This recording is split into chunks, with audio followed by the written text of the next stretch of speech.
Hey everyone. I just wanted to do a review of my latest trilingual video. I uploaded a trilingual video to my language channel, Rambler Educ, and it was the first video I've done. I have been able to do beginners, basic trilingual videos for a while, and it's my first time ever, filming myself, making one.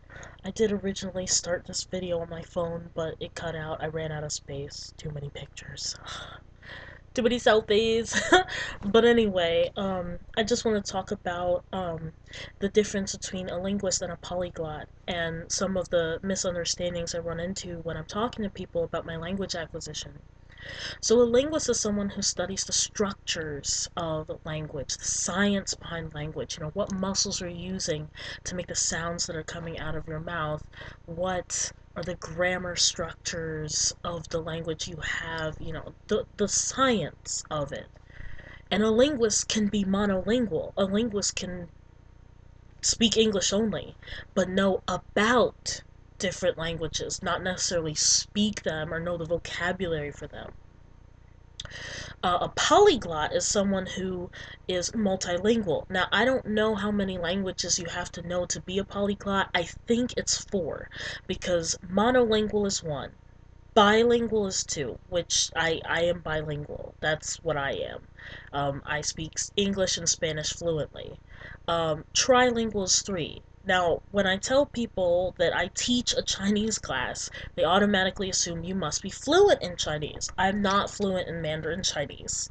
Not at all. I'm a beginner in Mandarin Chinese. I can say a few sentences. I can say as much as a 3 or 4 year old in Chinese. I can say, I'm American, I like colors, uh, I'm this many years old. Just basic sentences, but I can't have a full on conversation, not a long in depth one with a Chinese person. I could tell them some things I like, a couple, I know like a handful of verbs. That's about it. It's limited. So no, I do not count as a trilingual person because I'm not conversationally proficient in Mandarin Chinese. But I am aware of, some Chinese words. I'm a beginner in Mandarin Chinese. I do aspire to be a polyglot. I would like to learn um, as many languages as humanly possible, to be perfectly honest. I don't really want to, I don't have a number limit. It's not like I'll be like, well, once I learn, 50, I'll just stop there. It's like, I just want to learn as many as I possibly can. Because I feel like if I really try, that I have the ability not to learn them all. Nobody can learn them all, because there's like indigenous languages out in the isolated areas that I'll never have access to. But apart from that, it's just after a while you notice that languages have patterns. They have similar patterns. They have um words that look like other words in other languages, and so it's not as hard as people think as it is, as far as like learning systems that are completely different from one another. I mean, think about it. All humans speak language, so there's some underlying core similarity to all of them, really. We need words for something we're gonna do. We need words for identifying people, names, places. um and where some languages may not have things that others do, there tends to be a basic core unification of many language structures. And when you're a linguist, you start to notice those patterns and almost be able to predict and guess what's coming next. But yes, I would say, if I had to pick a number, my goal would be, I would love to be able to speak at least 10 languages fluently and proficiently. I like studying Asian languages and uh, Spanish, Hispanic languages. Um, so, like, I guess if I had to say 10 right now off the bat, I'm already fluent in English. That's my first language. Yay! It's like one of the hardest. Um, I would like to be fluent in, well, I am fluent in Spanish. It's just I need to get my vocabulary up. Like, I want to be on the level of a native speaker. I'm not quite there yet. It's just getting like a bit rusty because I don't always have people to practice with. I definitely want to learn French. Oh my gosh, I want to learn French so bad. Italian, of course, the Romance languages, Romanian, I don't, to be perfectly honest, I don't really care that much about Romanian only because I don't know Romanian people. If I knew any Romanian people, if I actually had someone to like talk to with it, then sure, great, I'd go for it. Um, what else? Portuguese, yes, definitely Portuguese, and I like studying dialects too. So like, I'd like to study the dialect difference between different regions in Brazil and like Portugal Portuguese and Brazilian Portuguese and like all the different kind of dialects of Spanish as well. Costa Rican versus Mexican versus Puerto Rican and Chilean and all this. Um, I also want to learn, like, I know some words in Mandarin Chinese, I know some words in Japanese, I know some words in Korean, and I know some words in Vietnamese. And again, Vietnamese, very few, but it's because I had a Vietnamese international friend who was very close to me, and she taught me a couple things. Like, she taught me how to count. There was this little song we do. Một hai ba bốn năm sáu bảy tám chín mười. Yeah. Still remember that. Yeah. Yeah. So, it's a high aspiration of mine. I hope to see this video like 50 years later and be like, oh, look, there's little young me with dreams of being a linguist and a polyglot, and here I am, an old lady, and I know like 30 languages. I mean, reach for the stars. Is it realistic? I don't know. I mean, there are international people that know multiple languages. I don't know how many languages any one human has learned, like as the record for language acquisition. But whatever it is, I'd like to break it. I'd like to break that record. Um, but I don't know. Like, I mean, I feel like yes, there are limits to this, but I want to try. Like, I want to try. And also, like, one of the hardest things I've ever done is teach my third language and my second language. So, yes, I have taught Mandarin Chinese, basic beginner's Mandarin Chinese in Spanish. I can, like, I don't know, let me think of an example. Uh, it would sound something like this, and I'll translate it. En chino mandarino hay cuatro tonos. Hay un tono que oye así, ma hay un tono que oye así, más alta, ma hay un tono que oye, like, sube y, like, es debajo y alto, um, like, para abajo, para arriba, and ma, ma, ma, and then y hay un tono, el último tono, que oye así, es corto y debajo, ma. Hay ma, ma, ma, ma. Y estos son los cuatro tonos en chino mandarino.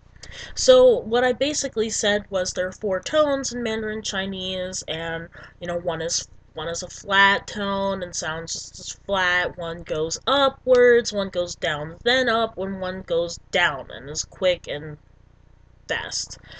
And I taught that Mandarin Chinese tone lesson in Spanish in my second language. When I do that, I have to go slow because I'm like thinking in English for the most part, trying to figure out, okay, like what Spanish words do I need, and then thinking about the structure of Mandarin Chinese. So it is a lot of brain work, but you're able to access parts of your brain through language acquisition. It's amazing. It's absolutely amazing. And just to think, I didn't grow up, in an international home, traveling around the world, or being exposed to, like, my parents aren't linguists. They have only been to Canada and, like, nowhere else in the US. I mean, sorry, nowhere else outside the US. You know, I'm the only one in my family that's, like, even remotely interested in this stuff. But I mean, my parents are interested in learning language, but sometimes they struggle with it. As far as having a talent for it, God, like, I don't really have, like, uh, um, a reasonable explanation as to why my brain works this way or why language just clicks for me. I would just say, there are people who are really good at science, there are people who are really good at math, and for those people, it just clicks. Language is my forte. And so I just, the last video I made cut off because I ran out of space on my phone. But I was pretty much done. I got through all the colors I wanted to do, and I used my Africa earrings that happened to be all the colors I wanted to cover to explain it. And I also thought to myself, well, I'm not geographically African. It is my ancestry, it is my heritage. I'm African American, and so I want to include my ancestry and my heritage and my culture into these lessons as well. I hate to say this, but it is the truth. There's a lot of stigma and bad stereotypes about the people of the African diaspora. And we are smart, we are strong, we are beautiful, and we are accomplished. And I want that message to be um, shown through my videos, that we have so much to be proud of, and we are achievers and go-getters and resilient, and just, we can do anything. So I really hope to inspire people who want to delve into language acquisition, who want to become polyglots, and who are dealing with discouragement. When I started learning multiple languages at once, I had so many people tell me, you can't do that, it's too hard. Maybe it's too hard for you, but it's not too hard for me. And I'm glad that I didn't listen to the naysayers. Like, I'm glad that I kept pursuing it regardless, even if it wasn't, the most popular thing in the world, or even if it was seen as, like, kind of this weird, odd niche thing to like. Around the world outside of the US, being multilingual is normal. So it's really more of a US thing, that it's, like, weird to not want to remain monolingual. But that's a conversation for another time. Learning languages, I think, is, like, super important, and I encourage that more people learn more as early as they can. Expose your children to it. If you don't know it, have your children learn different languages. Like, it is an asset. It is a benefit. There are so many job opportunities open for people who are bilingual, trilingual, multilingual, polyglots. And as far as being a linguist, studying language is just fascinating. It is fascinating how people learn language. I'm starting to rekindle ASL. So I'll finish this video by showing you the very little ASL that I know, basically the alphabet. But I'm in the process of rekindling that again because I took a class some years ago, and I have a deaf friend who's teaching me again. So ASL is another form of communication, but it's through hand gestures. I hope I don't mess this up. So we've got, what is it? A, and I know, like, I do not have the best lighting. B, C, D, E, I think? F? No, no, no. F? Okay, I forget F, I'm sorry. H-I-J-K-L-M-N-O-P-Q-R-S-T-U-V-W-X-Y-Z. So, it's a process. You gotta practice. You gotta have people to practice with, and you gotta be dedicated. You gotta be dedicated. It's easy to get frustrated with language learning. Oh, it's easy to be frustrated with language learning, but you gotta keep pushing. You want to be fluent, you gotta keep pushing. And I got dreams. I want to make a whole book series for teachers, helping them connect with their students who are from different language backgrounds. So, this channel is a little drop of that ocean of a dream, and I hope one day that I can inspire a group of people, a large group of people, who want to learn languages to just connect. I want people to connect. I want people to unite. And I don't want anyone else in this world to feel like they don't belong.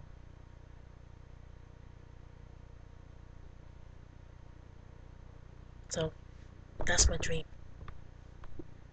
Let's make it come true.